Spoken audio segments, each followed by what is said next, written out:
Hey everybody, it's Steve and Tammy, the 2P4D1 van bunch. Today, we didn't make a video yesterday.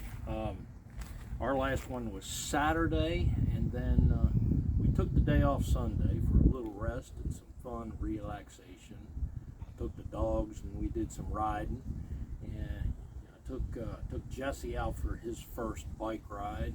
Took JoJo and I went for a pretty good ride yesterday. He's getting better. I'm still struggling with his harness there, but we'll figure that out. Anyway, to the project.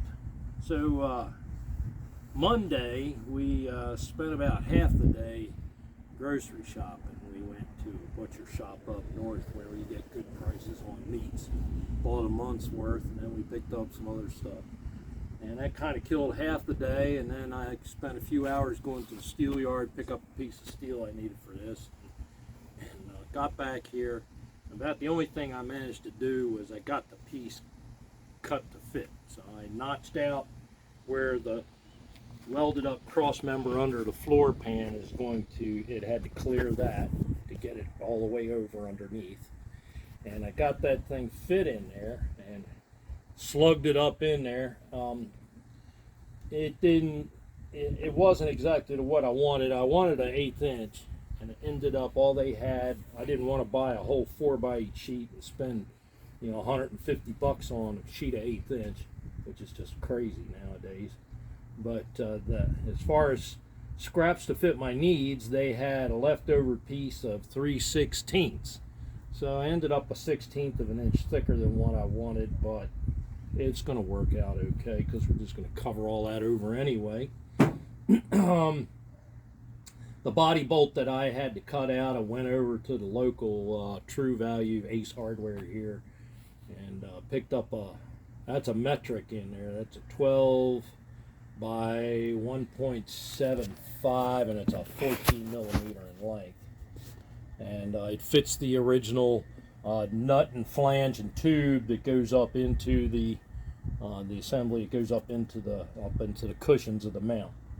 So I got that in there, tightened that down, and I did weld it to the cross member on that one side. So I'm in the midst of doing that. I'm fortunate that I've done a lot of mechanical and stuff in my lifetime. I was a certified truck mechanic back in the 70s and mid 80s, and I owned my own rigs for a while. So I've got some mechanical background, I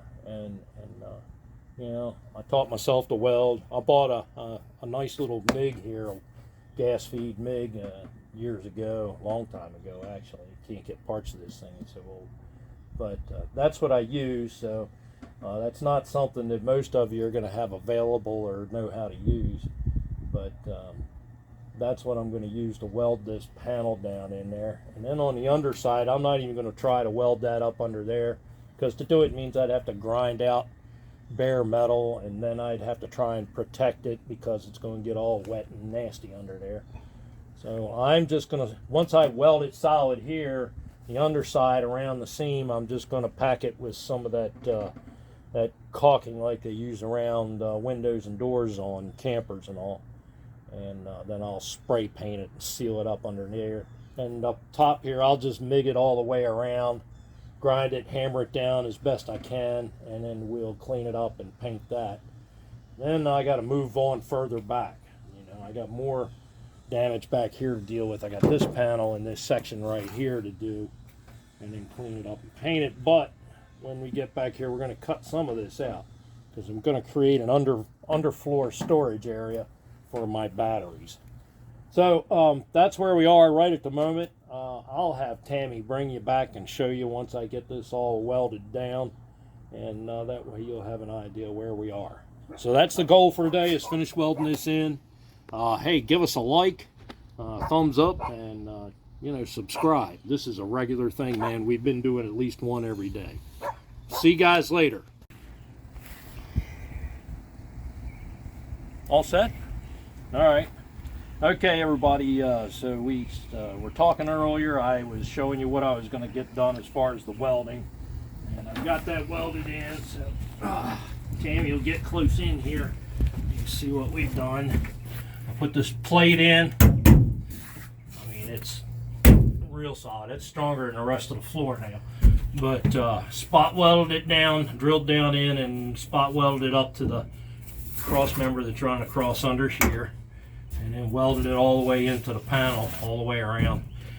And it's in there good and clean. The underside, I'll show you what's underneath so that you got an idea of what I'm talking about when I say cross member under there, all that kind of stuff.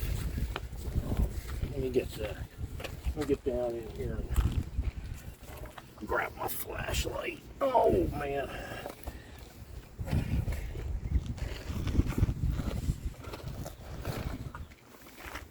Get handy here, huh? Buttons are right there, so don't hit them.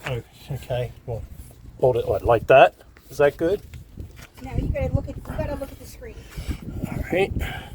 Okay, here we go. All right, so you can see where I put that plate in under here. That's where the floor got thin, and I patched that little spot there in. But this is the cross member I'm talking to. On the top side, this plate is welded down to it, okay? And that cross member is part of the body. It's part of the floor. It runs all the way across. And here's the body mount on this side that I had to cut the bolt out of. And that's a new bolt in there. We put all that back together. This here is a heat shield because the exhaust pipe runs up close to the floor there. So I'm gonna see if I can put that back up against there with some adhesive. But before I do that, I'm going to take some butyl caulk. I'm going to stuff it in all around these seams and try to seal that plate to the old floor pan so that water doesn't get in between them and start to rust out again. Yeah, and on the other side of the frame, it comes over here. And you can see it goes right up to the edge of the floor pan, or the wheel well, right along here at this seam. This is where I had to notch it out to go around the cross member where it comes over to the wheel well. It gets wide there. It runs on all the way up.